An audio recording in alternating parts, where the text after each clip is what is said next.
সরকারি চাকরিতে বিদ্যমান কোটা ব্যবস্থার বিরুদ্ধে আন্দোলনের পঞ্চম দিন অর্থাৎ ২০২৪ সালের ৫ জুলাই শুক্রবারও উত্তাল ছিল দেশের প্রায় সব বিশ্ববিদ্যালয়ের ক্যাম্পাস। ছুটির দিন হওয়া সত্ত্বেও রাজপথ ও ভার্চুয়াল জগৎ ছিল সমান তালে সরব। শিক্ষার্থীরা সড়কে নেমে আসে, হাতে প্ল্যাকার্ড নিয়ে অবস্থান নেয় ক্যাম্পাস চত্বরে, আর অনলাইনে ছড়িয়ে পড়ে একটাই স্লোগান, কোটা নয়, চাই ন্যায় বিচার।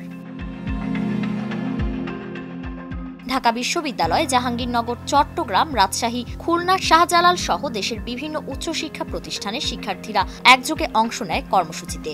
সকালের পর থেকেই শাহবাগ ও অন্যান্য গুরুত্বপূর্ণ মোড়গুলোতে জড়ো হতে থাকে আন্দোলনকারীরা। তাদের মুখে ছিল গর্জে ওঠা স্লোগান। আন্দোলনকারীরা জানিয়ে দেন, দাবি আদায় না হওয়া পর্যন্ত তারা রাজপথ ছাড়বেন না।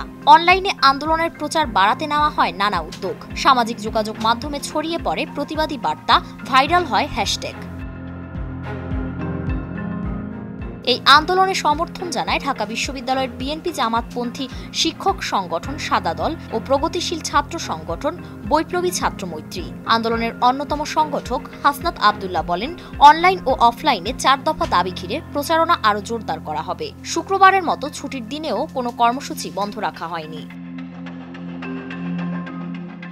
৩ দিনের ধারাবাহিক কর্মসূচির ঘোষণা দেন আন্দোলনের অন্যতম সংগঠক নাহিদ ইসলাম। ৫ জুলাই জনসংযোগ, ৬ জুলাই দেশব্যাপী বিক্ষোভ মিছিল এবং ৭ জুলাই সকল বিশ্ববিদ্যালয় ও কলেজে ক্লাস ও পরীক্ষা বর্জনের মাধ্যমে ধর্মঘটের ডাক দেওয়া হয়। এই কর্মসূচিকে আন্দোলনকারীরা বিপ্লবের রোডম্যাপ হিসেবে আখ্যা দিয়েছিলেন। তবে এই আন্দোলনের পথ যে একেবারে মসৃণ ছিল তা কিন্তু নয়। আন্দোলনের আরেক সংগঠক সার্জিস আলমকে হল থেকে বের করে দেওয়ার চেষ্টা করে ছাত্রলীগ। রাত ১২টার দিকে ঢাকা বিশ্ববিদ্যালয়ের ২১ হলে এ ঘটনা ঘটে। তবে অন্যান্য হলের শিক্ষার্থীদের তীব্র প্রতিবাদের মুখে ছাত্রলীগ পিছু হটতে বাধ্য হয়। এদিকে শিক্ষার্থীরা একে একে ক্লাস ও পরীক্ষা বর্জনের ঘোষণা দেয়। বিশ্ববিদ্যালয়ের বিভিন্ন বিভাগের ব্যাচ ভিত্তিক নোটিশে এই তথ্য জানানো হয়।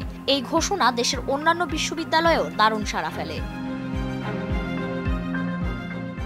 ফেসবুক সহ সামাজিক যোগাযোগ মাধ্যমে প্রতিদিন হালনাগাদ করা হয় কোন কোন বিভাগ আন্দোলনে অংশ নিয়েছে, কোথায় কোথায় ক্লাস পরীক্ষা বর্জন করা হয়েছে।